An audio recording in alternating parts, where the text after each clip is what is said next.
My name is Abdullah, and I'm a 50-year-old Imam from Detroit, Michigan. For as long as I can remember, my life has been devoted to faith, family, and community. I've spent decades guiding others towards spiritual growth, but nothing could have prepared me for what I experienced that fateful Friday. During a sermon, I collapsed and felt my soul leave my body. What followed was a journey that changed me forever. I saw truths about the afterlife and visions of America's future that will inspire and terrify you. This is my story, one I feel compelled to share with the world. It was an ordinary Friday, or so I thought. Fridays hold special significance in Islam, and as an Imam, it's my duty to deliver the Jummah sermon to my congregation. That morning, I woke up early, as I always do, prayed Fajr, and reviewed my notes for the day's message. I had chosen to speak about unity, how we must set aside our differences and work together to build a stronger, more compassionate community. I felt energized and ready to deliver a message I believed was urgently needed. The mosque was full that afternoon. I could see familiar faces, friends, neighbors, young children who often peeked curiously at me from the back rows. The room buzzed with warmth and connection. I began my sermon with passion, quoting verses from the Quran and sharing stories that resonated with the audience. But as I spoke, I began to feel strange. A sharp pain shot through my chest, and my vision blurred. I gripped the podium to steady myself, but the world seemed to tilt around me. The last thing I remember was the sound of people shouting my name. My knees buckled, and I collapsed. Darkness enveloped me, but it wasn't the suffocating kind of darkness you might imagine. It felt quiet, peaceful, even. The next thing I knew, I was floating, not in the sense of swimming through water, but as if I had been untethered from my body. I looked down and saw myself lying on the mosque floor, surrounded by frantic faces. I saw my wife rushing toward me, her hands covering her mouth in shock. But I felt no fear, no pain, only a profound sense of calm. It was as if I had stepped outside the confines of time and space. I began to move, not by walking, but by thought alone. It felt natural, effortless. Before I could make sense of what was happening, I found myself in a place unlike anything I had ever seen. It wasn't a physical space, but a realm filled with light and energy. The colors were vivid beyond description, and the air seemed alive with a sense of purpose and harmony. I felt completely at peace, yet I knew this was just the beginning of something far greater. As I marveled at my surroundings, I noticed figures approaching me. They weren't like us, not bound by flesh or physical form, but they radiated an undeniable presence. Their light was so brilliant that I couldn't look directly at them, yet I felt no fear. I instinctively knew they were angels. Their presence was both comforting and commanding, like standing before a teacher who deeply cares for you but won't tolerate anything less than the truth. One of them spoke to me, not with words, but with an understanding that seemed to flow directly into my mind. "You are here for a reason," it said. "There is much you must see." I asked if I was dead, and the angel's response was neither a yes nor a no. "You are in the in-between," it explained. "What happens next depends on you." I wanted to ask more, but before I could, the angels surrounded me. Their light grew brighter, enveloping me completely. In an instant, I was transported to a vast, awe-inspiring court that seemed to stretch beyond the limits of my perception. The court was unlike anything I could have imagined. It wasn't a courtroom in the traditional sense. There were no judges, no jury, no gables or desks. Instead, it was a space filled with light and an overwhelming sense of justice. I felt small, not in a fearful way, but in a way that made me aware of the enormity of existence and the responsibility of my actions.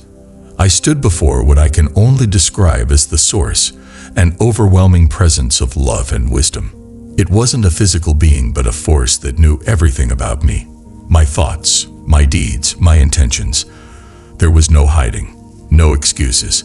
Every moment of my life played before me, like scenes from a movie. I saw the good I had done, the lives I had touched through my work as an imam. But I also saw my shortcomings, moments of anger or impatience that I had long forgotten. Despite the weight of this experience, I felt no condemnation. Instead, I felt an invitation to grow, to do better. The presence communicated with me, saying, "You have much to learn, but you also have much to teach. Your journey is not yet over." As the light around me dimmed, I found myself standing in what looked like a modern city. But this wasn't the Detroit I knew. It was America in the near future, a place both familiar and transformed. Skyscrapers towered above me, their designs sleek and futuristic, but the streets below told a more complex story.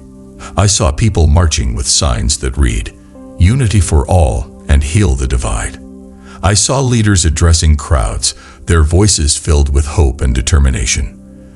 The angelic presence returned, guiding me through this vision. "This is what lies ahead for your nation," it said. "The choices they make will determine whether they thrive or falter." I saw the aftermath of the 2024 election, a pivotal moment in the country's history. The newly elected president was working tirelessly to unite a deeply divided nation. It wasn't about politics or power, it was about healing. Policies were being enacted to address systemic inequalities, and people were beginning to talk to each other instead of shouting past one another. But the vision wasn't all hopeful. I saw challenges too: natural disasters, economic instability, and moments of deep uncertainty. Yet through it all, I saw resilience. Communities came together to rebuild after hurricanes and wildfires. Strangers helped each other, driven by a shared belief in humanity's potential for good. The angelic presence guided me further into the vision, and I saw a nation beginning to heal. For years, I had preached about unity, urging my congregation to look beyond their differences. Now, I was witnessing what happens when people truly take that lesson to heart. I saw neighborhoods that had once been fractured by political and social differences coming together. People who had stopped speaking to one another were now working side by side. The angel showed me a town square where a community was hosting a festival. Families of all backgrounds gathered to celebrate, their laughter and music blending into a harmonious melody. It wasn't a perfect picture. There were still disagreements and debates, but there was a noticeable shift in how people approached these conflicts. They were listening, seeking understanding instead of victory. "What brought them together?" I asked. The angel responded, "Hardship can divide, but it can also unite." They chose the latter. I saw people volunteering in their communities, organizing food drives, and rebuilding after natural disasters. Religious groups, once wary of each other, were working together. A church, a mosque, and a synagogue stood side by side in one part of the vision, their congregations collaborating on a project to provide shelter for the homeless. It was as if the collective realization had dawned. Humanity's strength lies in its unity. The angel's focus shifted, and I was shown the new president, an individual I could not name, but whose presence exuded a sense of calm and determination. This leader wasn't a savior or someone who had all the answers. Instead, they were a listener, a facilitator of change. Their speeches didn't focus on blame or division, but on the need for collective action and compassion. I saw them visiting communities affected by crisis, not to give orders but to sit with the people, hear their stories, and empower them to take action. The president encouraged a culture of accountability, not just for politicians, but for every citizen. They reminded Americans that healing the nation required effort from everyone. Through the president's leadership, policies were enacted that addressed systemic inequalities, provided support for struggling families, and encouraged sustainable practices in industries. What struck me most was how this leader inspired trust, not by promising quick fixes, but by being honest about the challenges ahead. The angel told me, "This leader cannot do it alone. It is the people's willingness to work together that will determine the outcome." As the vision continued, I saw something truly remarkable, a spiritual awakening sweeping across the nation. This wasn't about one religion or faith. It was about a collective return to values of kindness, gratitude, and connection to a higher purpose. I saw people of all faiths gathering in public spaces for prayer and reflection. Muslims, Christians, Jews and others stood shoulder to shoulder, united in their desire for peace and understanding. Interfaith dialogues became commonplace, with people sharing their beliefs and learning from one another. It was a beautiful tapestry of diversity, woven together by mutual respect. The angel explained that this spiritual revival wasn't orchestrated by any leader or movement. It emerged organically as people realized that material wealth and personal success weren't enough to fill the void in their lives. They began seeking deeper meaning, and in doing so, they rediscovered the power of community and compassion. I saw families praying together at home, children asking questions about faith and purpose, and communities hosting events that emphasize moral and spiritual growth. The awakening wasn't about dogma. It was about reconnecting with what truly matters: love, humility, and service to others. One of the most powerful moments of the vision was when the angel showed me a series of reforms aimed at creating a more just and equitable society. I saw courtrooms where the focus had shifted from punishment to rehabilitation. Judges and lawmakers worked to address the root causes of crime, ensuring that justice was fair and compassionate. The angel showed me a young man who had once been incarcerated for a minor offense. Through new programs focused on education and skill building, he was given a second chance. I watched as he returned to his community, not as an outcast, but as a mentor, helping other young people avoid the mistakes he had made. Policies were also being enacted to address long-standing economic disparities. I saw workers earning fair wages, schools in underprivileged areas receiving the resources they needed, and healthcare becoming accessible to everyone. The angel emphasized that these changes didn't happen overnight. They required courage, persistence, and the willingness to challenge deeply entrenched systems. What made it possible? I asked. Compassion, the angel replied. They finally saw each other not as adversaries, but as brothers and sisters. Next, the angel showed me a vision of America's economy in 2025. It was thriving, but not in the way we often measure success. This wasn't about skyrocketing stock markets or billionaires hoarding wealth. It was about communities prospering together. I saw factories powered by renewable energy, employing workers who took pride in their contributions.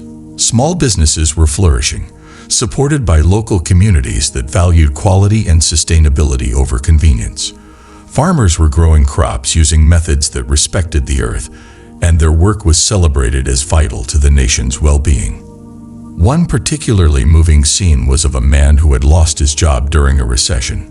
With the help of government programs and local support, he retrained as a solar panel technician. I watched as he installed panels on the roof of a community center, his face beaming with pride. He wasn't just earning a paycheck, he was building a future for his children. The angel explained that this revival was rooted in shared values. People began to see the economy not as a zero-sum game, but as a system where everyone could contribute and benefit. Companies that prioritized ethics and sustainability were rewarded, while those that exploited people or resources faded away. The vision left me with a profound sense of hope. It wasn't a perfect world, but it was one where people had learned to value each other and the planet they shared. The angel's focus shifted again, and I was shown a vision of the earth itself, a planet both scared and healing. At first, I saw the damage humanity had inflicted. Polluted rivers, smog-filled skies, forests reduced to barren wastelands. But then, the scene began to transform. I witnessed a profound redemption of the environment, led by people who had finally realized the urgent need to care for the earth. I saw communities planting trees in areas that had been stripped bare by deforestation. Children were among the volunteers, digging into the soil with small shovels, their laughter a symbol of hope. Fields that had once been abandoned sprang back to life, vibrant with green crops and wildflowers. The angel showed me cities that had embraced renewable energy. Wind turbines and solar panels dotted the landscapes, and vehicles powered by clean energy filled the streets. The air was noticeably clearer, and people were visibly healthier. I saw families picnicking in parks that had been restored to their natural beauty, their joy a testament to the benefits of living in harmony with the environment. "What sparked this change?" I asked. "Their survival depended on it," the angel replied. "They chose life over convenience." One of the most moving scenes was a coastline where marine life had returned after decades of absence. Dolphins leaped joyfully in the water, and fishermen cast their nets sustainably, mindful of preserving the ocean's balance. The angel explained that these changes required sacrifices, but the rewards were undeniable: a healthier planet and a renewed sense of stewardship. The vision shifted again, this time to the heart of society. Families and communities. I saw neighborhoods alive with activity, not the rushed, disconnected kind, but moments of genuine togetherness. People were sharing meals, celebrating milestones, and supporting one another through life's challenges. I watched as a family gathered around a table for dinner, their phones set aside. They prayed together, not just for blessings, but for guidance and strength. The parents spoke with their children about kindness and responsibility, teaching values that would shape future generations. It was a simple yet profound moment, a reminder that change starts at home. Communities, too, had found new ways to connect. I saw neighbors organizing cleanup efforts, turning abandoned lots into gardens where anyone could harvest food. Festivals celebrating different cultures brought people together, breaking down walls of misunderstanding. A small-town church partnered with a local mosque to host a fundraiser for families in need, their unity inspiring others to do the same. The angel explained, "When families and communities are strong, so is the nation. This is the foundation of everything." One image that stood out was of an elderly man teaching a group of children how to fix bicycles. It wasn't just about the bikes, it was about passing down knowledge, fostering trust, and building bonds that transcended generations. The vision expanded further, showing me that America's progress was part of a larger global transformation. Nations that had once competed fiercely for resources were now collaborating to solve shared problems. I saw leaders shaking hands at a summit, their discussions focused not on dominance but on mutual benefit. "What united them?" I asked. The angel replied, "The realization that no nation can thrive in isolation." I saw initiatives to address global hunger, with wealthier countries providing resources to those in need. It wasn't charity, it was partnership. In one scene, I watched engineers from different nations working together to develop affordable water purification systems. Their efforts brought clean drinking water to communities that had suffered for generations. Another powerful image was of a multinational team of doctors and scientists combating a new disease. They shared data freely, prioritizing human lives over profit. The angel explained that this spirit of cooperation was spreading, changing the way humanity approached challenges. Despite these advancements, there were still struggles. Some nations resisted change, clinging to old rivalries and practices. But the overall trend was one of hope, a global community learning to work as one. As hopeful as the visions were, the angel didn't shy away from showing me the challenges America faced on this path to transformation. I saw natural disasters, hurricanes, wildfires, and floods that tested the nation's resilience. In one scene, I watched as an entire town was devastated by a powerful storm. But instead of despair, I saw people rallying together, rebuilding homes and supporting one another. Economic struggles also played a role. There were moments when the nation's recovery seemed fragile, when people questioned whether the sacrifices were worth it. I saw businesses closing, families struggling to make ends meet, and leaders grappling with difficult decisions. Yet, through it all, there was a sense of determination, a belief that the challenges could be overcome. One of the most difficult scenes was of protests, where people clashed over the direction the country should take. The angel explained that these moments of conflict were inevitable but necessary. Growth comes through struggle, it said. They are learning to find balance. I saw leaders stepping forward during these times of crisis, not with easy answers but with honesty and empathy. They acknowledged the pain people were feeling and worked tirelessly to find solutions. The angel showed me a warning, a vision of what could happen if people ignored the spiritual truths they were rediscovering. I saw communities falling back into old patterns of greed, division, and indifference. The progress they had made began to unravel, replaced by mistrust and selfishness. One particularly haunting image was of a family sitting together, each absorbed in their phones, disconnected from one another. The warmth and unity I had seen earlier were gone, replaced by cold, sterile silence. The angel explained, "When people forget their purpose, they lose their way." I also saw leaders making decisions driven by power rather than principle, resulting in corruption and inequality. Businesses that once prioritized sustainability returned to exploiting resources, and the environment began to suffer once more. The angel's tone was somber as it warned, "The choices they make will determine their future." But even in this grim vision, there was hope. I saw individuals rising up, reminding others of the values they had once embraced. Their efforts reignited a sense of purpose, proving that it's never too late to change course. In one of the most awe-inspiring moments of the vision, the angel showed me glimpses of miracles. These weren't grand spectacles or unexplainable phenomena in the traditional sense.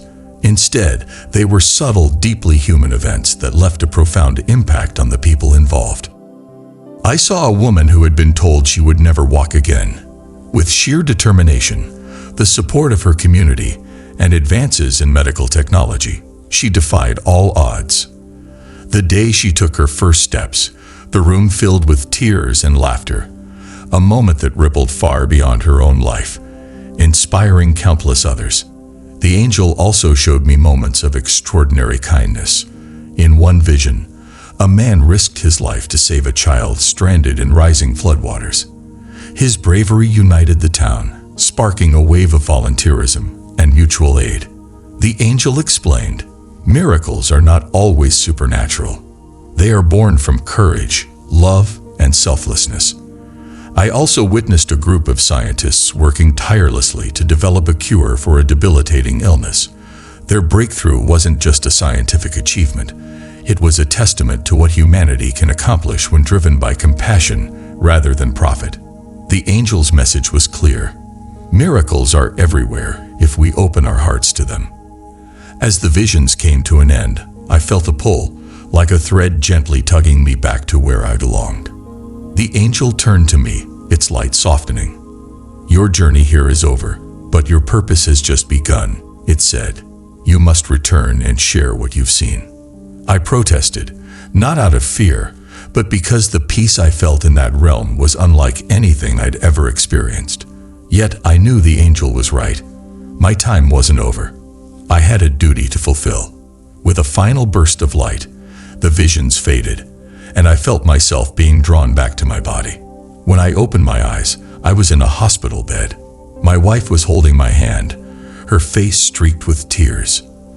Doctors and nurses rushed around me, their voices filled with relief. I felt weak, but I was alive. The first words I spoke were, "I need to tell you what I saw." From the moment I returned, I was a different man. As an Imam, I had always believed in the importance of faith and community, but now those beliefs were infused with a renewed sense of urgency and clarity. The visions had shown me what was possible, both the heights humanity could reach and the depths to which it could fall. I began sharing my experience with my congregation.